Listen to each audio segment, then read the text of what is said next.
Hello everyone, you're watching ITV Gold and I'm your host Aditi Lamba. Welcome to another segment of Inside Scoop, a show where we present to you every weekend some inspiring conversations, some engaging conversations with certain South Asian individuals, personalities, celebrities, advocates, and much more. On the show today, it's a pleasure and an honor to have someone who I actually was fortunate enough to start my journey of Inside Scoop with, one of the advocates who spoke very highly on protecting the Muslim American rights and a lot more on what has happened for the community this year. On the show from CAIR, the New York chapter of CAIR, Council on American Islamic Relations, we have today with us Albert Cahn. He is the director, the legal director of the foundation. Thank you so much for being with us here, Albert. We had you before. A couple of months ago when we were sort of kicking off our edition of Inside Scoop to talk to us about what was happening when we talked about the political rhetorics and how was the Muslim population of the country feeling post the Muslim Ban 3.0, which was legalized by the Supreme Court. Now, after all these months and all that you've seen on television, at the Hill, through the cases that CAIR has fought, even in New York, what is your comment on the current state of Muslim Americans in 2018? And, when we talk about the environment of fear and the environment of hesitance, have you seen that grow more this year? When you look at the Muslim American population, when you look at the other minority populations that have faced a lot of racial discrimination in the last few years. Yeah, it's a very sobering time because while the Muslim ban may have fallen from the headlines, it's just as present in the lives of those people it impacts every day. We see so many families who are separated from loved ones who are trapped overseas by the ban, right. And they're struggling each and every day to try to reunite when there's no reason that they should be separated from their family. Unfortunately, we've also seen a continuation of the climate of hate that we first saw arise with Donald Trump's election, and we continue to see elevated rates of harassment, discrimination, and hate crimes all across the city, all across the state, all across the country. When we were talking about these hate crimes and, rates of discrimination, right before this interview, I was discussing the fact that the FBI recently released a report in which it indicates that the hate crime rates have gone high in the country, whereas the terrorism rates have gone lower. Taking that plus what we see as the Trump presidency this year and the last 2 years, what do you think this showcases for these minority population? And when you deal with your cases, what kind of hate crimes have you seen that has happened and targeted towards the population? Well, I believe that when you have a community targeted for their beliefs, for their race, for their ethnicity, through mass acts of violence, as so often happens, as in some of these mass shootings, that is a form of terrorism, even if it isn't classified that way by the federal government. Right. All too often we see terrorism as a label that's only applied to individuals who are Muslim, to individuals who are Arab or South Asian. We don't see that label applied equally when it's an individual who is white, who is committing that act of violence. Unfortunately, the numbers only capture a fraction of what's occurring on the ground because we know that the vast majority of hate crime victims don't report that attack to the police, don't report that attack to any other authority. That's true. So many are suffering in silence, and the FBI data shows that, but here in New York City, we had a report by the New York City Commission on Human Rights that found that 71% of victims of hate crimes never reported it to the police. 71%. And that is in New York City, a place where we have a tremendous infrastructure to encourage individuals to come forward. And the other reality is that all too often when Muslim and South Asian hate crime victims come forward, they're turned away.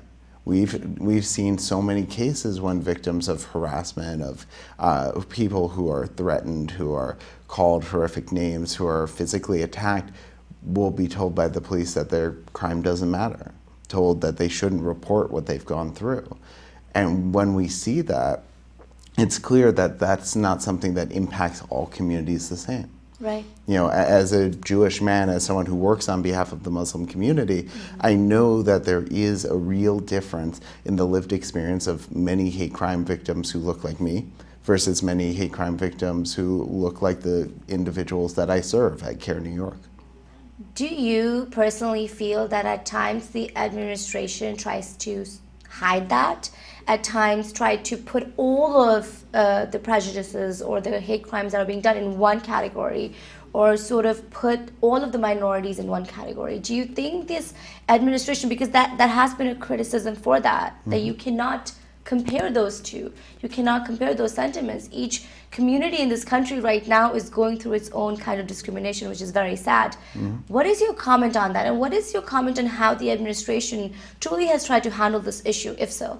Well, I don't think the administration really has had a systematic response to the issue. I think with the issues around hate crimes and harassment and discrimination, all too often it's an issue unfolding at the local level. Right. And we see prejudice at the local level, at the state level. Here in New York, we have pretty strong laws that protect victims of hate crimes, that require police departments to gather accurate information about hate crime victims.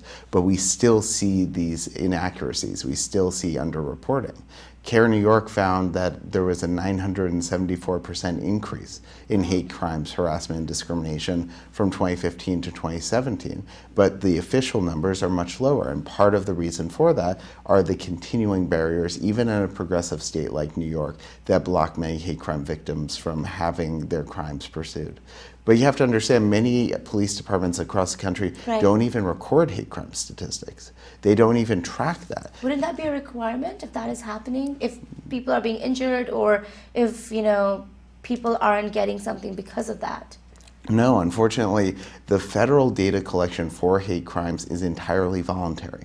So there are only a small number of states that, like New York, have imposed a mandatory reporting requirement, but in many states you'll see no reported hate crimes simply because that is not a type of data that the police are collecting. I'm sure this is one of CAIR's hugest struggle currently, and a lot of those national advocacies are struggling with it. How do you record and report that hate crime? How do you really get that going in order to sort of get something said on a higher level? My question to you would be, what do we exactly do at this point? Either the South Asian population or the greater Muslim population, or just the organizations that are continuously fighting for it? Because from my understanding, in order for a huge change to really occur, in which perhaps the reporting could be as high level as New York, I think a message has to come from a federal force. It has to come from somewhere up there. So what are your comments on that? Well, we could certainly have stronger federal requirements for hate crime data collection and impose that across the country. I think if you look at the data collection efforts countrywide, there's real room for improvement, and we could mandate those systems in the future. But even in New York, even with our laws that are stronger than the national average, we still see these issues. So it requires systematic efforts to train officers on understanding hate crimes against all communities, understanding that a hate crime against a member of the Muslim or South Asian or Arab community may not look like a hate crime against an African American individual or a Jewish individual. That's true. And there's certain narratives that officers are more responsive to, having independent audits, having third-party ombudsmen, having different channels for review. But there's always going to be a role for organizations like CAIR New York to come in and advocate on behalf of victims, as we so often do. Oftentimes when we are approached by a hate crime victim who tells us about an incident where the police didn't pursue it, we have avenues to approach government officials at the highest levels and make sure that they take the matter seriously. I know this is a huge part of CAIR's works and efforts, is to help the people with hate crime. But do you think when you look at civil rights, when you look at hate crimes, when you look at immigration, when you look at other forms that do lie under CAIR, do you see all of them work together? Do you think that when you help a case in which perhaps a hate crime victim gets, recognized for the fact that this was wrongly done to them. Do you think in the end, eventually that could change the dialogue on the outside to other, on other topics? Does it all in the end come back to how much are we educating on the religion? How much are we educating on what's happening to the people? How much are we really trying to get into the system for people to understand that this is a part of the community, a huge part of the community that's residing here, and this is happening to them?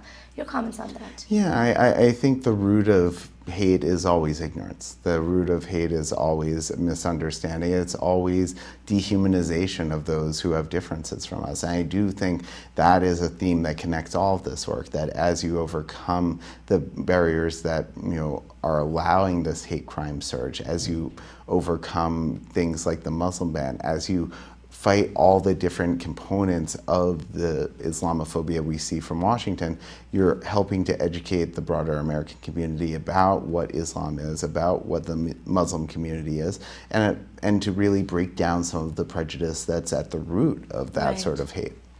So just talking a little bit more about CAIR and a lot of its work, we actually called Albert in here to discuss briefly on a case which has made quite a national news, a case which is in a way very sad, and it is a very somber case. It's a case that's really gotten a lot of the South Asian or the lot of the minority immigrant population geared up to really help out and get more voices heard. This is the case we're talking about, the Yemeni mother that is being brought in from Yemen to see her dying two-year-old son who is in California right now. So 2 years old, Abdullah, he is dying from a genetic brain disorder and is currently with his father. Him and his father are US citizens, and they had been struggling, the father had been struggling for over a year with the CAIR's chapter there to get the mom brought in to see her son dying. This case is currently everywhere. It's one of the most talked about political cases right now, just discussed on the whole theme of xenophobia and anti-immigrant policies. It took them a year to get one waiver for a mom who is just trying to visit her son who is on his deathbed. Why do you think it was so difficult, even on humanitarian grounds, for them to make that happen? The son and the father are US citizens. Obviously, it was very clear and very apparent that the mother wanted to see the son. What are your comments on it? I'm sure you must have connected with some other CAIR members there. What do they have to say about this? Well, I wish this case were an outlier, but we see in so many of these Muslim ban cases, US citizens who are being denied the right to bring over family, sometimes family from war-torn regions where their lives are imperiled by their inability to come to the United States. Sometimes individuals, like in this case, who family have medical concerns. It's just something that we see so often that I'm, as horrific as this case is, and it breaks my heart every time I think about what this family has had to endure, I think there is at least a silver lining in that the grotesque abuse of the Muslim ban became apparent in this case. That yes, this is a ban that is even being applied to the grief-stricken mother of a terminally ill child. And that is not a bug. That is a feature of the ban that the Trump administration wanted to have in place. This is the sort of barrier they wanted to put into place to block Muslim families from reuniting in the United States.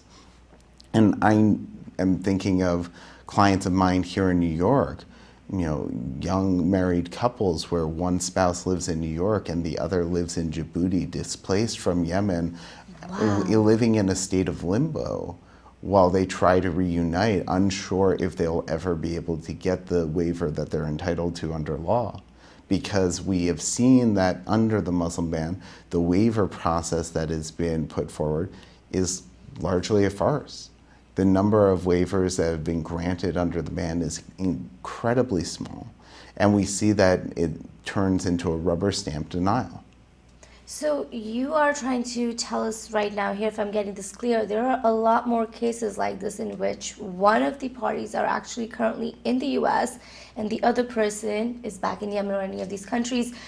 Did when this ban got put in place, I don't think this was something that was even discussed. At that point, they were just trying to talk about protecting the country from terrorism with, whatever the administration had to say. Albert, I would like to discuss a little bit more about the fact that, how much of an impact on these families has it had? Were all of the banned countries that you deal with currently, with all of the cases that you might have seen, and whatever you feel comfortable telling us, how bad is the situation for this kind of a scenario? Well, I mean, when the Trump administration put forward the Muslim ban, this was explicitly what they wanted, because many of the visa categories they specify under the ban are only available to the close family members of U.S. citizens. Wow. There was separate arguments in the Supreme Court in June of last year when there was a temporary restraining order that blocked a part of the ban. And in those arguments, the government tried to claim that grandparents should not qualify as close family members for an exemption under the ban. This is the lengths they've gone to twist words and twist this ban to be as discriminatory and as disruptive as possible. And it's heartbreaking when I have to, check in with the clients who are living here who, will try to have the Skype calls back home to the loved ones living abroad, who will try to reconnect however they can, who try to stay in touch and maintain some sense of a connection, right, even as they're separated indefinitely. Some people, U.S. citizens, have even considered leaving the United States, wow, thinking that might be their only chance to reunite with loved ones. But how is the situation back there for them? It's not the most pleasant situation either, correct? A lot of those areas have a lot of wars happening around them. It's not the ideal climate either. So, wow, this is very heartbreaking. What do you say to these families when you meet them? What do you say to these clients when you have to interact with them and they tell you about their Skype calls or the fact that they might be thinking about leaving this country even as being citizens? Well, clearly we were hopeful that we would win in the Supreme Court back in June. That didn't happen, and so the court fight is going on. It wasn't the final decision, but it was a bad decision. But even as that fight goes on, we're continuing to advocate to repeal the ban. We're continuing to push legislation in Congress that would revoke the ban. We're continuing to advocate for an administrative reversal of the ban. And it's also entirely clear that in 2020, when there's a presidential election, that whoever is elected could, on their first day of office, revoke the ban with the stroke of a pen. That is true. That is true. It was an executive order that was signed indeed, and this entire thing is about an executive order. Just talking a little bit more about CAIR's work, especially that we are coming towards the end of 2018, and you just reflected a little bit on 2020. This year, next year, and the year after are going to be very major for a lot of the immigrant population that has been at unrest since this administration came into power, or all of the organizations that have done so much work in the topics that we discussed. 2019 is going to be very important in putting forth who the candidates would be, and also putting forth what are the main important issues that the country right now needs to discuss and reflect on. As CAIR, what kind of works would you all be doing in the next year in this regards? And also, what issues particular to immigrant population do you think need to be considered a lot more when we're looking into 2019? Well, I need to be clear, we're a 501c3 charitable organization, so we never endorse candidates, we never endorse parties, we never endorse any politician, but we do take stances on policies, and we do encourage people to vote, and we continue to encourage as many Americans as possible to get out and vote every year, because we see that when more people engage in the political process, it makes it more legitimate, more representative, and more fair for everyone. Our hope is that we can see candidates address issues like public charge, Yeah. the new effort to try to block immigrants from getting green cards if they use mean-tested benefits like Medicare, Medicaid, and other certain benefits. We want to see candidates address the need to repeal the Muslim ban itself. Yeah. But there's a variety of issues at the state and local level that we're constantly pushing. Here in New York, we see a big need for surveillance reform because New York City, the NYPD, has some of the most extensive and intrusive surveillance technology anywhere in the world. It has military-grade spy equipment, but it doesn't have meaningful civilian oversight of how those tools are purchased or used. And so we're pushing legislation at the city council level that would address that. I have to, oh, sorry. No. Were you talking? No. Okay, we're done. Sorry.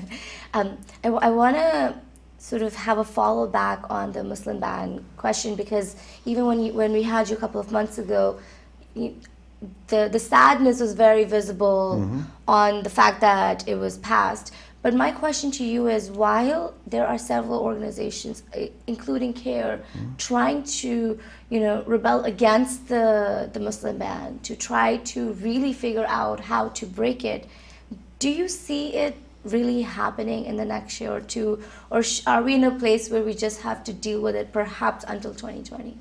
I don't think we ever have to accept this ban. I don't think we ever have to accept this sort of injustice, and we certainly don't ever have to become complacent to what we're seeing unfold every day. So maybe we won't be able to fully repeal the ban, but we'll certainly be able to advocate on behalf of those who are directly impacted. We'll still be able to highlight the cases of individuals who are being harmed and separated from loved ones by the ban. We're still going to be able to put pressure on Congress to repeal the ban. And so I don't think that work will stop, and I don't think that we will ever have to accept this ban as normal, as legitimate, or as something that is even constitutional.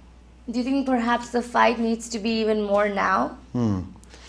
I mean, I think that we can always fight Right. more. I think we can always bring more to this fight. I think that right now we're doing everything we can to advocate for a repeal, and I'm just hopeful that inshallah, we'll be able to succeed in getting additional waivers, getting additional people into the U.S., and reuniting more families. Another question, just discussing more on the Muslim sentiment. Since we have you here, I think it's great to just get more of the conversation going. According to you, what do you think are the biggest matters of concerns or fears, perhaps, for the Muslim American population right now? Maybe the top 5. There are many issues we discuss at times, but what do you think are some of the key concerns that perhaps even our population that's watching ITV Gold can perhaps think about it and reflect on it the next time they meet a member from the faith? I mean, as an ally, as someone who's working with the community but isn't a part of it, I wouldn't presume to say what the top 5 issues are. What I can say is that I continue to hear a large number of community members come forward with concerns about the ban, concerns about hate crime, concerns about discrimination, concerns about bullying at school, and whether their children can wear the hijab to school and be safe, concerns about whether they have to choose between their faith and their work, whether they have to compromise their values simply to be accepted as a part of our society. I think the role of CAIR is to continue to fight to make it clear that no one in this country should have to choose between their faith and full participation in public life. Right, beautifully said. And just talking a little bit more about CAIR New York, since we have you here, what are some of the key issues that you would be addressing as CAIR going into 2019? Any upcoming events or any kind of resources you would like to give to the ITV Gold viewers? Especially, we get a lot of Muslim viewership as well watching us. Anything you would like to say to them, at least for the people that are at unrest? Well, I mean, we're continuing to push for reforms at the state and local level, because while the current environment in Washington, D.C. makes it difficult for us to get through many of our priorities. Right. Here in New York, we think there is a chance to push through better protections for the community.